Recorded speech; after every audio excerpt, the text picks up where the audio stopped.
Le stade du 26 mars répond désormais aux normes de la Confédération africaine de football. En effet, rénové, le terrain a été inauguré ce mardi 4 janvier 2022 par le président de la transition, son Excellence le colonel Assimi Goïta. C'était en présence de plusieurs officiels, dont le chef du gouvernement, Dr Choguel Kokala Maïga, ainsi que le ministre de la Jeunesse et du Sport, M. Moussa Ag Attaher.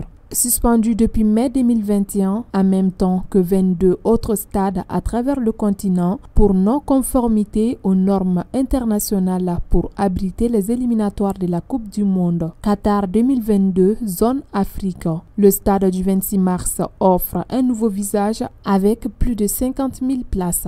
Ainsi, le ministre de la Jeunesse et des Sports, M. Moussa Ag Attaher, déclare ouvert le stade du 26 mars à tout le monde et se dit très fier de ce beau travail réalisé par la jeunesse malienne. Je pense que de la même manière que nous avons tous travaillé en équipe pour que ce jour arrive et que ce joyau voit le jour, de cette même manière, nous allons continuer à travailler en équipe avec la Fédération malienne de football, avec la direction des stades, avec toutes les autorités, avec les communes, pour que ces joyaux soient protégés. Nous allons prendre des dispositions également pour que des services habilités fassent le suivi. Nous allons tenir à ce que ce stade ne vive plus le cauchemar qu'il avait vécu dans un passé récent. Je lance un appel à tous les usagers, à tout le monde du sport, à toute la jeunesse, à tous ceux qui seront appelés à partir d'aujourd'hui que le président a ouvert le stade, à rentrer dans ce stade, qu'ils sachent que c'est notre bien commun à tous, c'est notre devoir de le préserver. En le préservant, nous donnons toute la chance à notre football et à nos équipes. Spécial à un jeune malien à qui on a fait confiance. Parce que comme vous le savez, la plupart des grands stades, on pense que c'est seulement des étrangers qui peuvent les faire. On fait appel à des sociétés extérieures. Nous avons, dans le cadre de la promotion de la jeunesse, dans le cadre de la promotion de l'entrepreneuriat jeune, nous avons fait confiance à un jeune malien. Tout ce que vous avez vu dans ce stade, c'est le travail d'une entreprise dirigée par un jeune malien qui a mérité notre confiance et qui aujourd'hui, comme vous l'avez vu, a fait un excellent travail. Donc il faudra également qu'on lui rende un grand hommage pour la qualité de ce travail. Et du coup, profiter pour dire à la jeunesse malienne de prendre exemple sur les cas de sérieux dans le travail. Et c'est seulement au prix du sérieux, au prix du travail bien fait qu'on est récompensé. Quant à Mamoutou Touré, président de la FEMAFOOT, il encourage beaucoup les autorités maliennes pour les initiatives prises à l'endroit du sport et de la jeunesse. Un sentiment de fierté, de joie.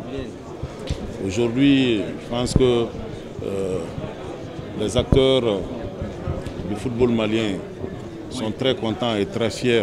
Beaucoup de gens étaient très sceptiques, mais nous avons eu, comme je l'ai toujours dit, la chance d'avoir un ministre très engagé. Le soir même de la suspension de notre stade, il m'avait dit qu'il avait déjà pris des dispositions pour la réhabilitation de ce stade. Et voir qu'en quelques mois seulement, nous ayons ce joyau, j'allais dire ce bijou, est une grande satisfaction pour nous tous. Nous ne pouvons que le remercier les plus hautes autorités, le chef de l'État qui nous a fait l'honneur lui-même de venir en dépit de ses multiples charges, venir inaugurer ce stade. Je pense que ça aussi c'est un signe des temps. 2002 à maintenant, le stade n'a reçu aucune rénovation. Aujourd'hui, on a l'impression qu'on a bâti ou rebâti un nouveau stade.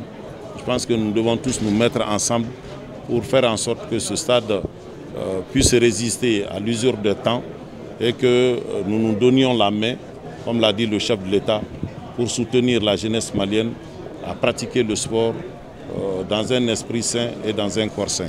Très heureux, je l'ai dit, on ne mesure pas la portée de ce qui nous arrive aujourd'hui. Voyez-vous la difficulté réelle que traverse notre pays avec un environnement aussi hostile, que l'État en si peu de temps ait pu mobiliser des ressources en se saignant pour la jeunesse.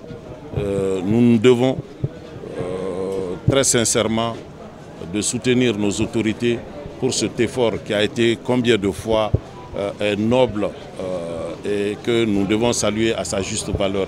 Notons que pour avoir un stade approprié, la CAF avait énuméré 17 critères à respecter. Au même moment, l'équipe nationale de football, les Aigles du Mali, se prépare pour la Coupe d'Afrique 2022 au Cameroun. Bonne chance aux Aigles du Mali.